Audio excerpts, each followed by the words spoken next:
Today, my guest is Jonathan Hirschey, Director of Instructional Resources at St. Lawerence-Lewis Boces. Good morning. Morning. I'm going to jump right in and talk about some of the topics I'd like to discuss today. So starting off, big COVID-19 changing the learning environment, the teacher shortage and retention, tips and tricks for current teachers, school budgets and how they're affecting public school systems, emerging learning technologies, and AI in the classroom. Awesome. I looked over the topics. I'm really excited to talk about those. Let's start off talking about COVID-19. It's clear that there was a massive shift to the online learning as well as the incorporation of technology in the classroom.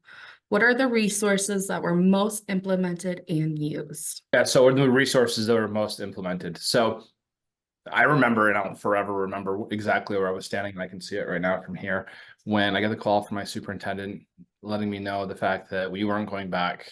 It was March 13th of 2020. And yeah, I spent a lot of time in this space right here as a principal, because I was a principal at the time when that happened, trying to get things off the ground when it came to a pandemic and to remote instruction that we were grossly unprepared for. You know, we've done a lot of investing in the hardware, Chromebooks, to be able to get kids to that point. But when it came to our curriculum, it was largely analog and a lot of work to be done. And it started off as we were trying to get people up to speed with a lot of packets. I'm not a huge fan of packets because it doesn't really comprise instruction. It's rehearsal practice instead of like actually like learning new concepts and stuff like that. And it's really not creative. It's not high order, you know, when it comes to those things. I guess you can have questions that are high order, but anyways, we did start to see the fact what COVID did for the district that I was a part of was the fact that we went from having sparse here and there use of a learning management system. Google Classroom is what we used, to everybody using it right off the bat and everybody being familiar with it. And a lot of people getting the familiarity along with a vast number of ed tech products along with it, which was also challenging, by the way, because of EdLaw 2D and needing to have that EdLaw 2D contract in order for us to move forward with using all these different products. And it used to be the Wild West where we'd have these app smashes and everybody would just like bring in all of their apps and say, hey, have you tried this one? Have you tried this one? Have you tried this one? So we had the field limited down by EdLaw 2D, but at the same point, when COVID was going on, people were more apt to be looking for products and not be sure if they were EdLaw 2D compliant. So that was a really tough thing along with aspiration for remote instruction. We have some things that in the long run, when I look back at it, we thought leaving the pandemic, like, oh my gosh, our baseline is going to be so much higher. Like all these things that we learned, we're going to be like ready to take off with. But what we found is the fact that the whole culture surrounding schools, instead of saying like all the ground that we gained during the pandemic with remote instruction, with learning management systems, with technological systems, instead of saying that's the new baseline, it became the high point, the high watermark. And we almost became Luddites in reaction. And the field now is greatly opposed to technology from the general standpoint. We're seeing more and more of that. And the same goes for professional learning for adults, because that's my main job.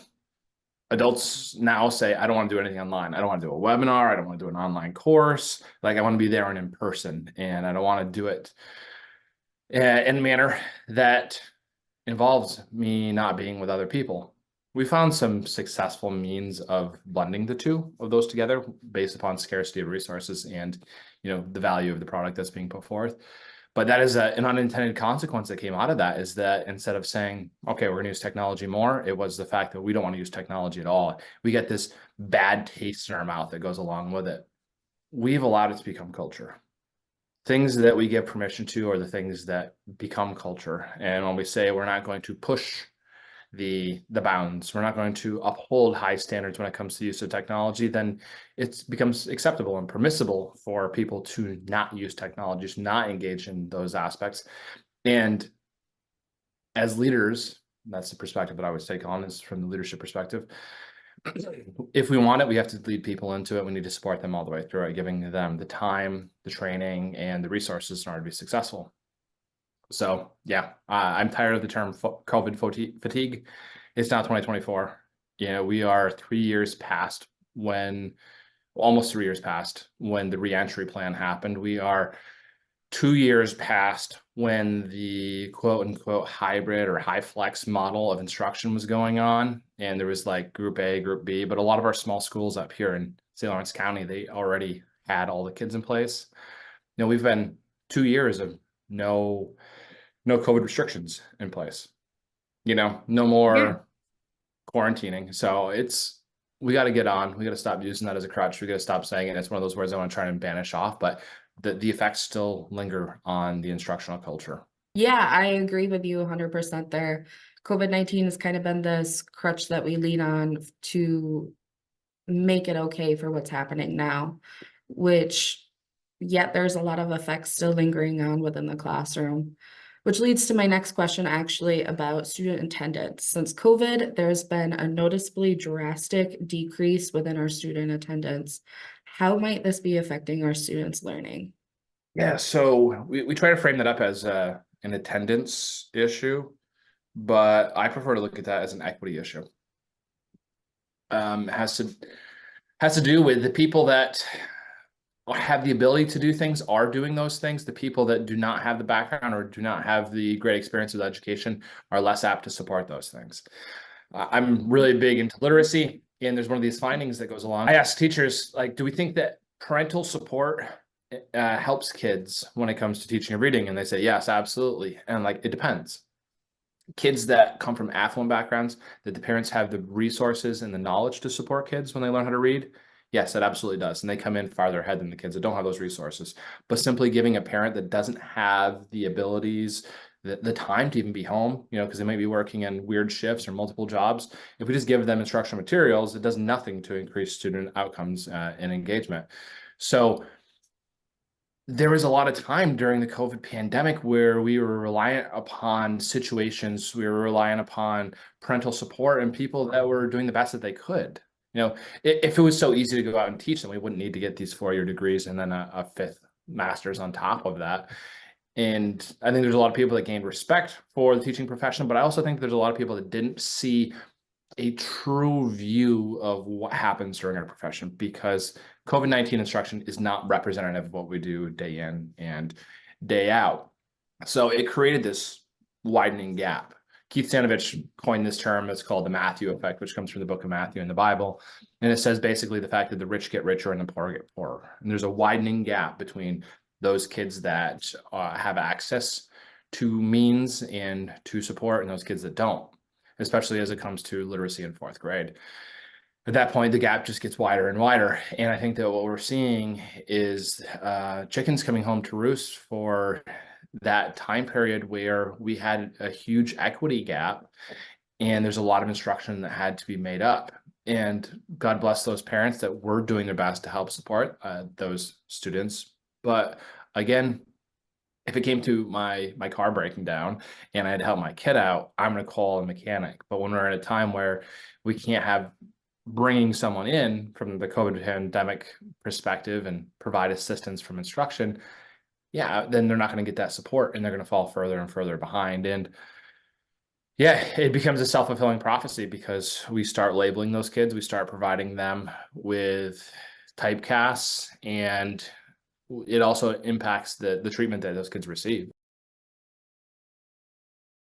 Attendance is a really tough thing to crack.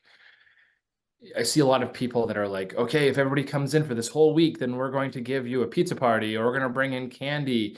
But when we do that, like, we're treating attendance as the cause, when really it's the outcome. It's the outcome of a ton of different things. It's the outcome of wellness. It's the outcome of whether mom and dad can get out of bed in the morning. It's the outcome of kids not liking school, kids having a great deal of mental health issues that go along with those things. And when we treat to those things, then we see that attendance goes up. When kids feeling like they're in a welcoming and affirming environment, like it's a place where they belong, where they can see themselves being a part of a community. If you don't feel that, then they're never going to want to come. So all of these like outside influences where we try to incentivize attendance, they really don't work in the end. We can see like blips in time through this like business as usual studies or correlational research that goes along with it, but we really have to get to the determining factors of why kids don't go to school, which I don't think we spend a whole lot of time into, because it's tough work, and that's a lot of work that's outside of the school day, because we're kind of like, it's 3:30, it's done, you're with you now, mom and dad, and you got to take care of these things. But if we really are serious about improving attendance, threatening those parents doesn't work.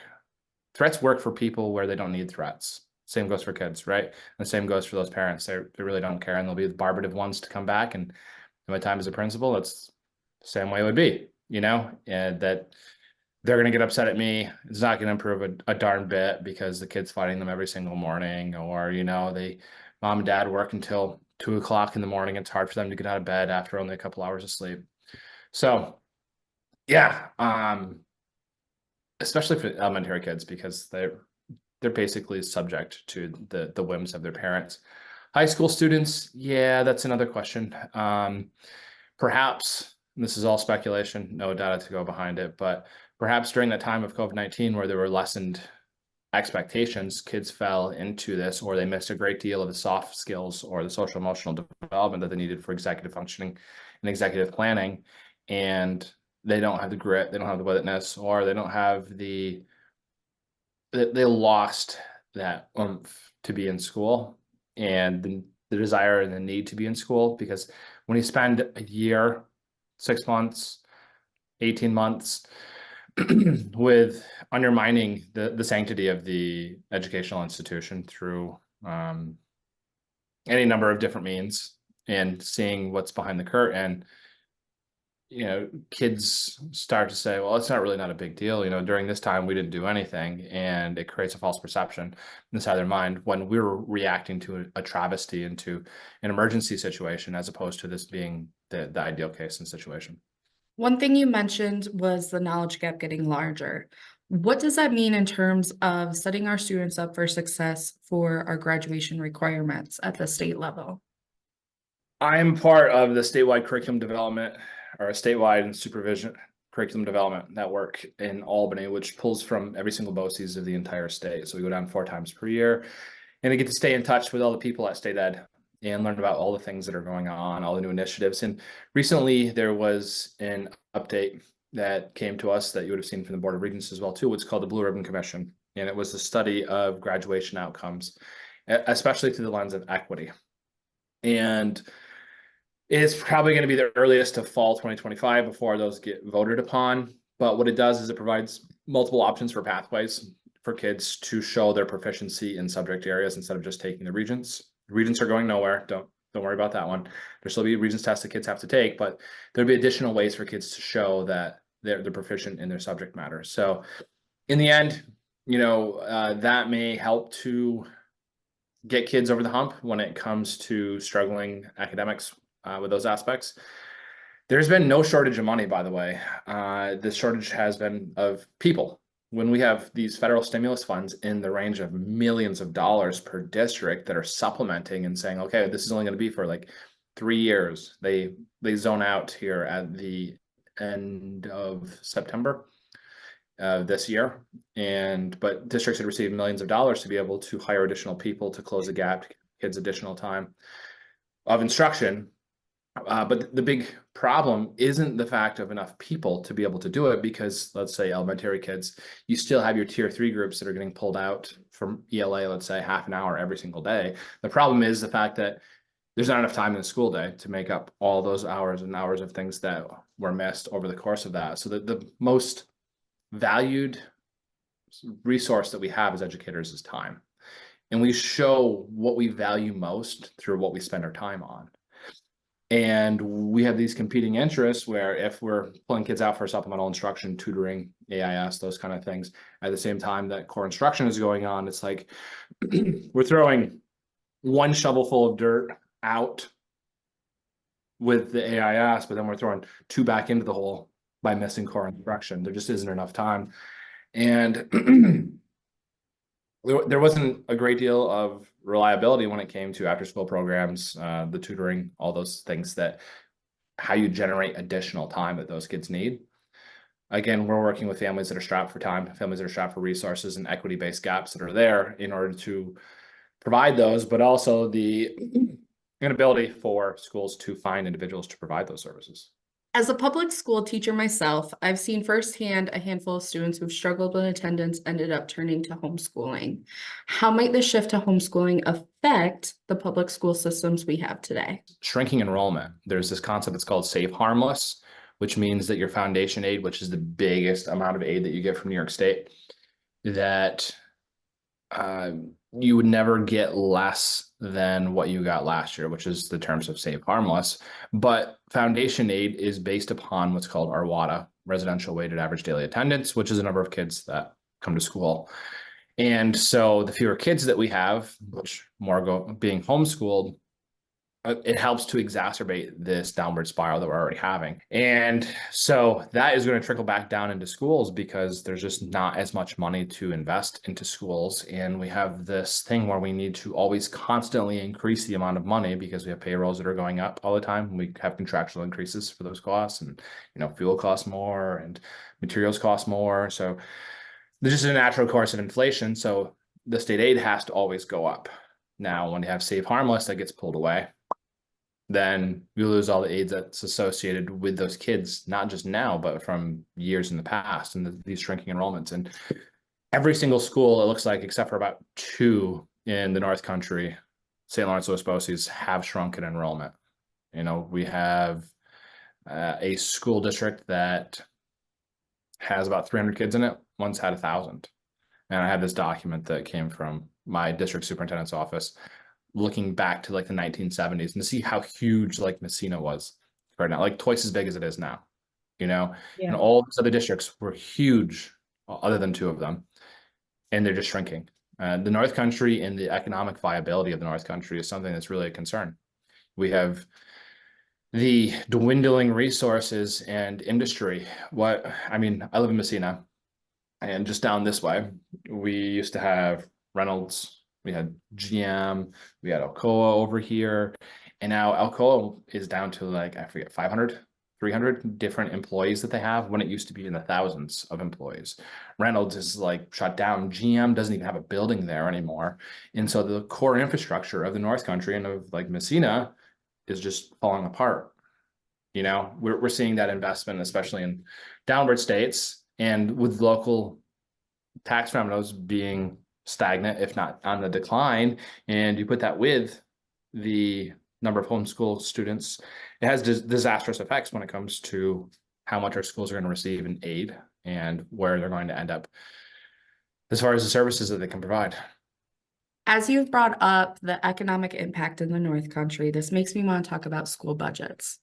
As I personally work at a school that is about to lose almost $1 million in state aid, what does that mean for a school like mine? What should I be worried about? And do we foresee any schools merging in the near future? First thing I can say is that you are in great hands when it comes to your superintendent. He is a very passionate, he is a very compassionate man, and one that really does his work and has a plan for the future that I firmly believe in.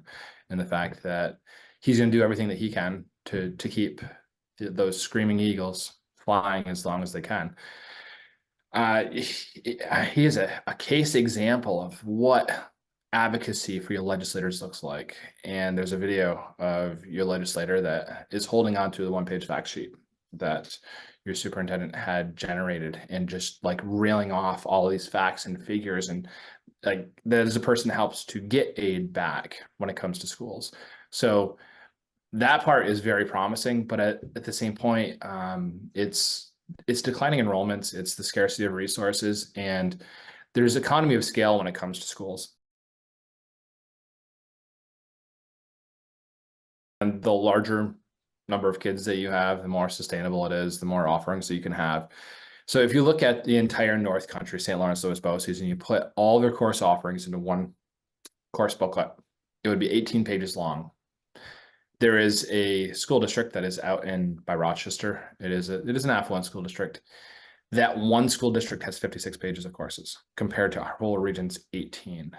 And so we don't have economy of scale for our small school districts. And you see big schools like Messina, Augsburg, and Potsdam where they can offer those things because they just have so many kids. They go along with that, and they can afford to bring those things on because of the number of students. Mergers were a really big thing back. Try to remember the years. I can remember the two superintendents that were engaged in it, which was Bill Gregory and Pat Brady, Canton and Potsdam. But there's a lot. The biggest impediment, in my opinion, to the merger type of stuff is the fact that we have the Pirates and the Eagles, or we have the Pirates, the Colts, the Eagles. And if you're going to take a district and you're going to split it up and you're going to move off into different parts, is that people have developed their identity around sports and athletics, not based upon academic services that kids can receive. I care about my kids. Not that other people don't care about their kids, but I care about the resources that my kids receive when it comes to instruction and the opportunities that they have. And the better resources that my kids have before them, the better I feel about those things. And that definitely, again, is a method of economy of scale. But at the same point, we're like, okay, well then where's our soccer team going to play? Or, whose basketball team, or who's going to be the coach? And, which districts are we going to break up into? It's a really, really complicated thing that goes with that.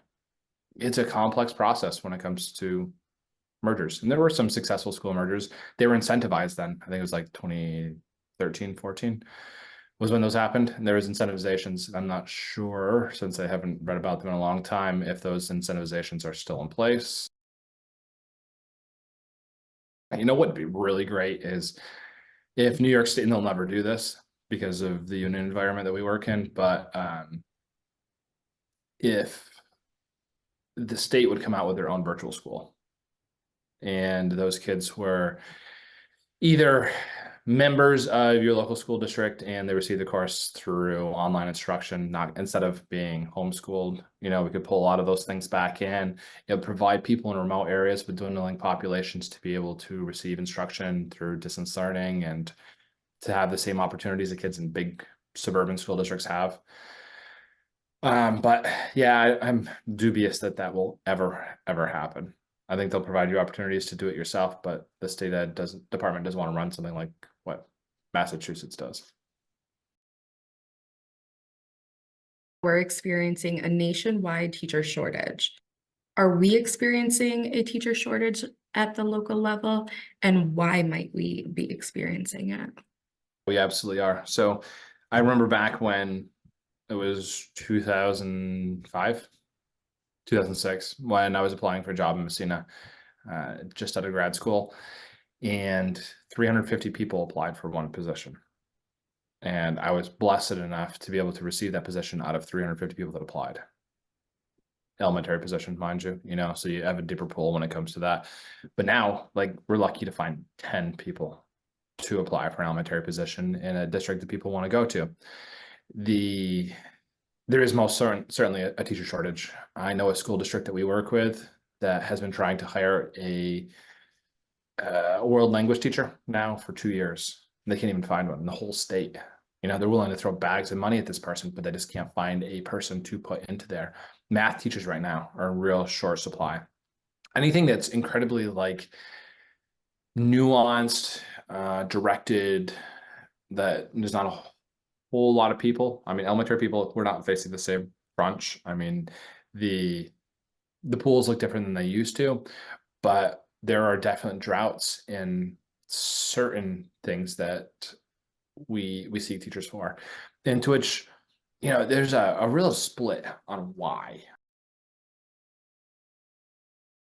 Some people say, back when Governor Cuomo and John King had the Regents Reform era, where we brought in Common Core, where we brought in APPR, where we brought in data-driven instruction, and we kind of forced it down people's throat. I didn't. I say we collectively, just like a state. But teachers were very unhappy with working conditions because APPR was a huge shift, and it came to the accountability, personnel performance review, and it was a big shift versus local control when it came to how we evaluate teachers. And there's a lot of negative sentiment, a lot of negative talk around going into the teaching profession. So a lot of people blame it upon that, is okay, well, if you want people to become teachers, then don't treat them horribly through these state mandates that go along with that. But my boss, Mr. Burns, has an even greater explanation that goes along with it, which I more buy into, is the fact that we're getting to the age where the baby boomers, the largest generation in our nation's history, people come back from war and they start building families. That baby boomer generation is not retiring. We built our whole system around baby boomers. We built and their kids and the number of people, but we're seeing a declining number of people. Between the baby boomers to the current generation of people that are coming into the teaching profession, there is a gap of in the millions of people. It's not the fact, and there's this horrible thought as well that, people just don't want to work anymore, which I do not believe at all. Do not believe at all. Our unemployment numbers are like the lowest that they've ever been. What it is the fact that we built an economy and we built school systems that are much, much bigger than what we're finding that what we need. Shrinking enrollment, those things that are going along with it. And there just simply are not the people. It's not the fact that people aren't going into it. They just are not the people. There's a 8 million, I think it is, gap between baby boomers and the current generation of people that are coming in. 8 million people in our industry and in our economy is a huge gap.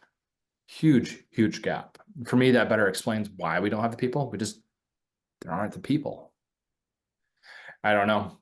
But yeah, there's certainly more elementary people because they're interchangeable. They're plug and play. You don't need a grade 4 certificate, the same way that you need like a living environment certificate or a chemistry certificate, like not even just science, right? But like living environment, physics, chemistry, very, very pointed degrees of certification. Gotcha.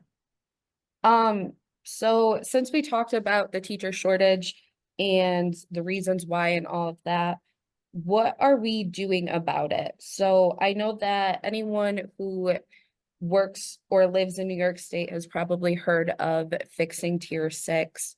What are some of the major concerns you see with Tier 6? And at the local level, what actions can teachers take to do their part in fixing Tier 6? All right, let's start with the recruitment aspect. The Boces district superintendents have worked with the Department of Labor in order to start creating this program where there's more positive outreach about the education profession and trying to get more people into that.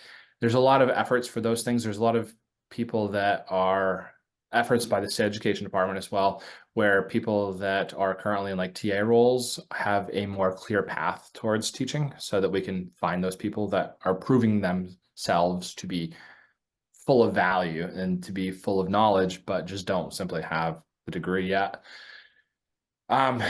It's got to start with our positive discussion around what it means to be inside of the education profession and the way that we talk to others about our profession. And if we want more people to get into it, we have to make it something that we enjoy. So Tier 6 is an interesting one. So my wife was a corrections officer and she is Tier 6, and she was going to be able to retire at 45 as a corrections officer. But then she switched to the New York State Power Authority.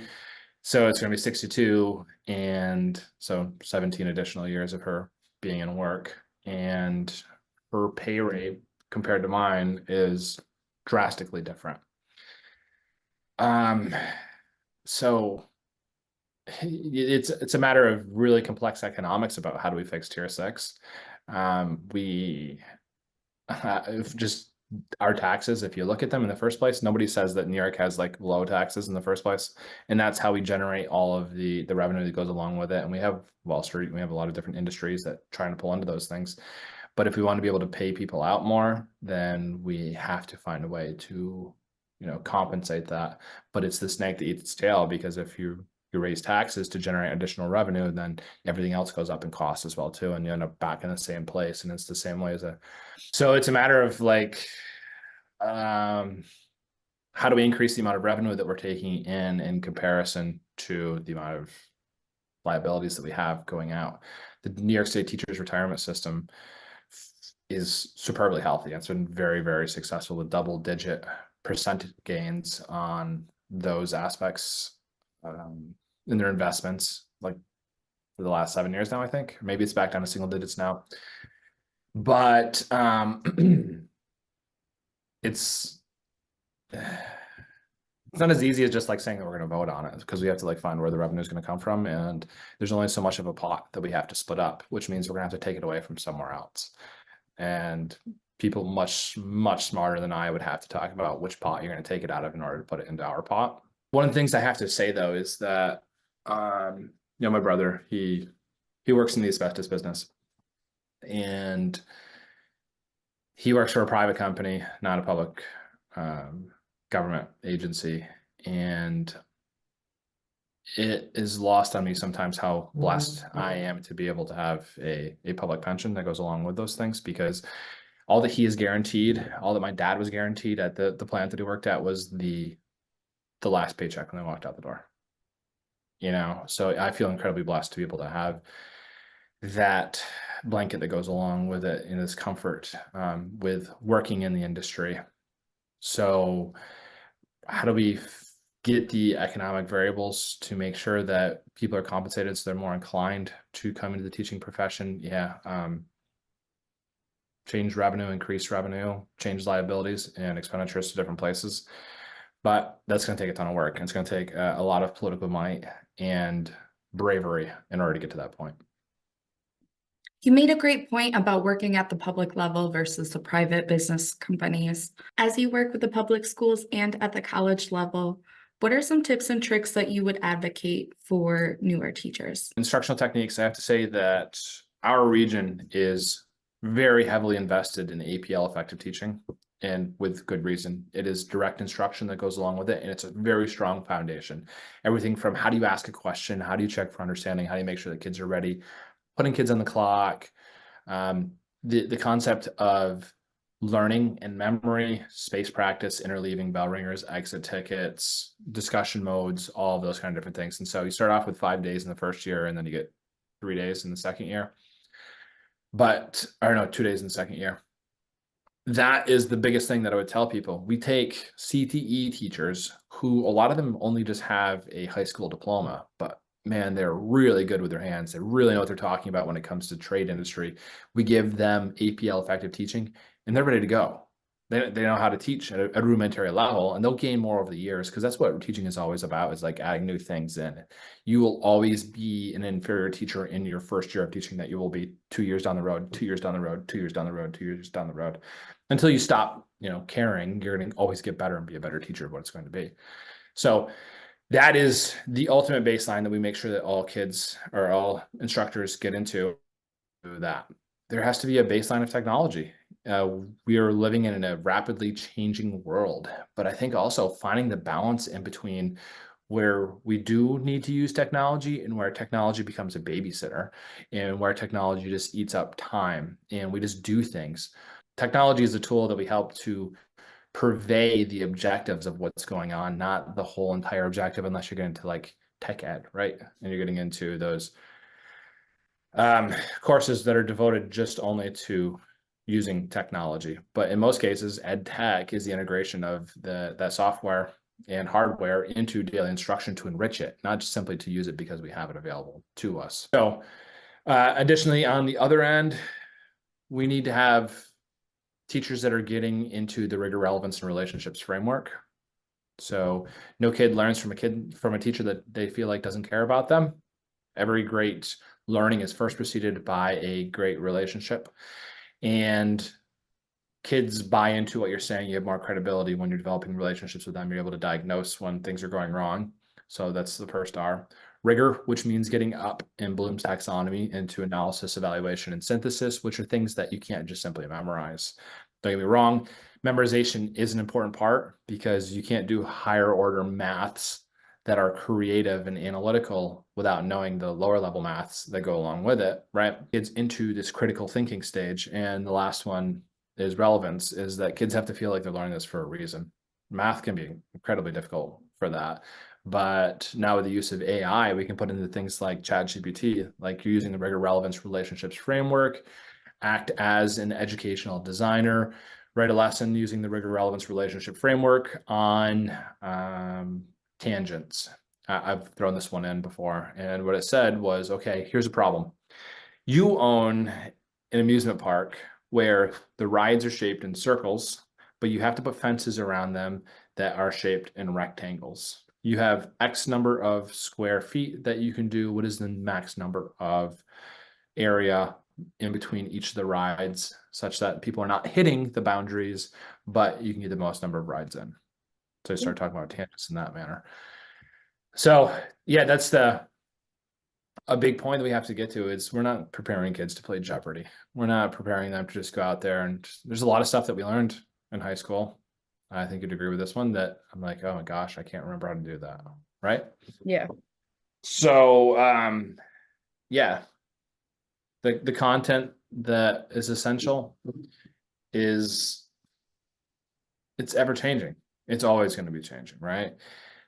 I do believe the fact that we're in a complex environment where there's, especially the AI now, Sora that just got hinted at, and the AI video, text to video is nuts, absolutely insane.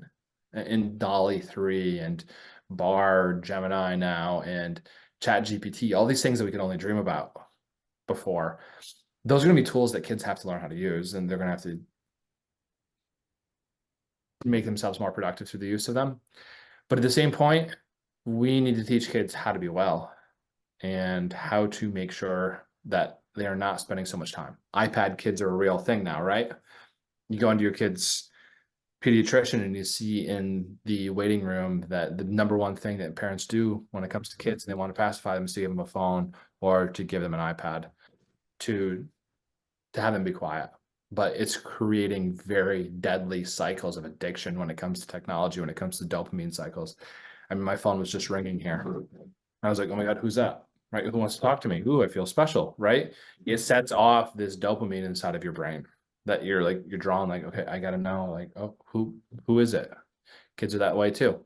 And then we have content creators that are intentionally creating video that is addictive like that. You know, Mr. Beast, God love him, has figured out how to make things addictive to people and how, like, what is the format? What does the people want to go to? Like, how fast does it have to be? How long does the video have to be? What does the thumbnail look like? It's preying on the attention systems of people. And I think that we have to talk with kids about a healthy balance between use of devices and not use of devices. And this is going to be an essential skill in the future, plus everything that we already have now. I think it's the aesthetics of Chat GPT that really get me, because it looks like it's somebody's actually typing there with it. I like to sample between the two of them, and I'll put the same prompts between Bard and Chat GPT. Use Photoshop, which has the image generation generative fill that's built right into it, and it makes some beautiful, beautiful stuff. I really enjoy using that aspect. But I think the big boon for education when it comes to AI isn't going to be about the use of kids in the tools, because that's what we're so afraid of, is like kids are going to use the tools in order to cheat. The boon in AI and what's going to get it across the finish line for us to even consider putting it in schools is how it makes a teacher's life easier. You know, in my talk that I give, averting the AI apocalypse, I say that I'm going to have my own, in my classroom, my own little like Amazon Alexa or Google Home, but I'm going to call it Jim Bob instead of Alexa or Hey Google. To which I would set my phone off now. Whoops. And it's going to do the things that connects to our school tool, to our student information system. Do like, Jim Bob, send an email to Mary Kay's mom and let her know the fact that she needs to bring in water tomorrow for PE. Jim Bob, do attendance. Everyone's here except for Stacy. Jim Bob, send an email to Ralph's mom thanking her for the cookies. All the stuff that we can already do with those personal assistants, but they're gonna have to be in like a very closed form because they are interacting with student data, and they have to be incredibly guarded and protected. They need to be overseeable and interruptible so that we can see what's going on and we can stop them. But I think that's where it's going to come in, is when it starts making teachers' lives better. And then we'll be like, okay, yeah, you know, I can get this. Because right now the big push is like to just cancel it and like pretend that it's not available outside of school and say it's illegal to do that. Instead of teaching kids how to use it. But again, how do we make sure that they're not over reliant upon those things? So it's a balancing between the two. They have to know how it works, so that way they can make sure that they're prepared for the future and not being taken advantage of, and that they're not going to be entrapped. So me being much older than you, back in the 90s, there was this email that would go around about a Nigerian prince that would promise to give you thousands of dollars if you were to help him with this deposit to get gold, and you'd send him $2,000 to, expect in return you're going to get $100,000, and guess what? Nothing comes. Because people were that gullible, like, oh my gosh, a Nigerian prince chose me out of everyone, out of the 7 billion people in this world, right?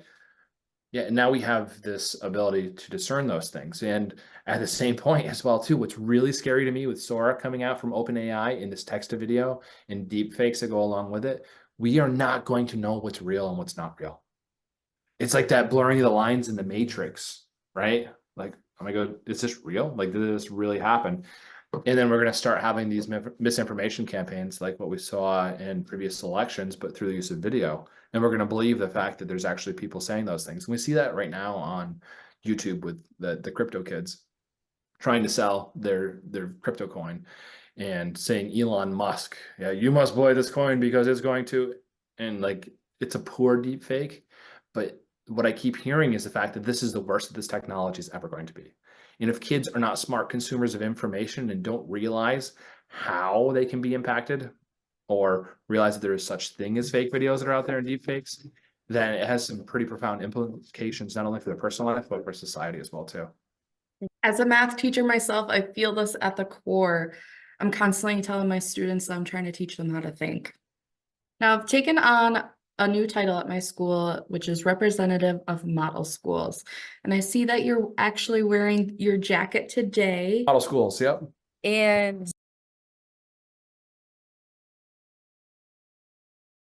for someone new to the program like me, what tasks should I be looking at? It's cool when you can get a bunch of people that are like-minded, that like technology together, Yeah. So yeah, go with an open mind. And after that point, look for advocacy of the use of the systems and purchasing, which is going to be tough, because you talked about that $1 million state aid gap, which hopefully, the legislators will put Harmless back in place. And to find a way about what does that good instruction look like, and to advocate for that good instruction and how you can make it a part of the culture of being a screaming eagle. Do you have any additional tips and tricks on how to foster that kind of environment within their school? Biggest tip is go slow. Incredibly slow. Everyone's in different places, and so how do you reach people at where they're at? Everyone's A to B is different because everyone's A starting point is different. And how do you reach people? How do you meet people at their best to get them where you need them to get to? And to always go slow and to build sustainably. Avoid flash in the pan things, avoid fad jumping from thing to thing. It's going to happen. And keep it simple. In my tech coaching course, we talk about like the bare essential minimum categories of technology. And there's 7 of them. And you have to pick out like, okay, what are my top 10 apps? Because for every amount that you spend having to teach a new app, that's time that you're not teaching content. That's time that the cognitive load that you have is being eaten up about using the app instead of using the app as it goes. Whereas with this, my cell phone and sending a text message, I don't ever think about how to use that app. We have to limit the number of apps that we use, so the apps we do use are like just second nature, that they go through so well. And to be honest, if you're getting into like more than 10 apps, then you're doing a disservice to the kids, because it's just going to confuse them. With everything we've talked about, what advice do you have for someone within the St. Lawrence region in terms of providing equity for their students? We start at the definition of equity, and equity means the fact that every single person has obstacles to achieving their full potential, and some of those are more difficult than others when it comes to those things. And the story of equity in the North Country is about the haves for the rest of the state and the have-nots that come to St. Lawerence-Lewis Boces. And I talked about the 18 pages of course offerings versus one district having 56 offerings.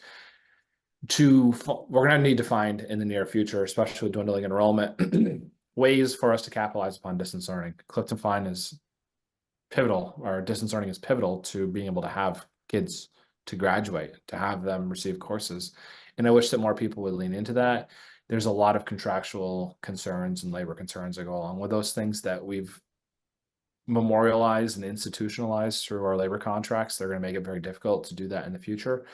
But with all of the finance shortfalls, with the declining enrollment, something's got to give. It's either going to be mergers, or it's going to have to be schools closing down to, send the kids over to other places, or it's got to be the fact that we figure out ways to provide this instruction, because there is a point of economic viability or infeasibility when it comes to running a school district. And if we could lean into the ability to provide great instruction, so the regs that just came through are a really good point as well too. So they just moved from the 100.2 to the 105 regs. The language about remote instruction, and they're very particular now about regular substantive interaction. So like online courses, like probably what you're taking through Potsdam right now, are not deemed to be educational practice, I guess is the best way to put it, for pre-K through 12 students.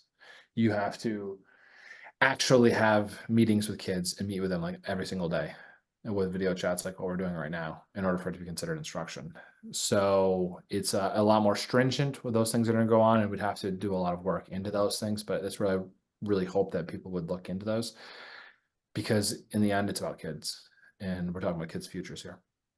I'm going to call it there for today. Thank you again for providing so much great information for teachers within the St. Lawrence area, as well as a lot of helpful information for me. Awesome talking to you. I thank you so much for being here and taking the time. Thanks, Stevie. All right. Thank you. Have a great one. See ya.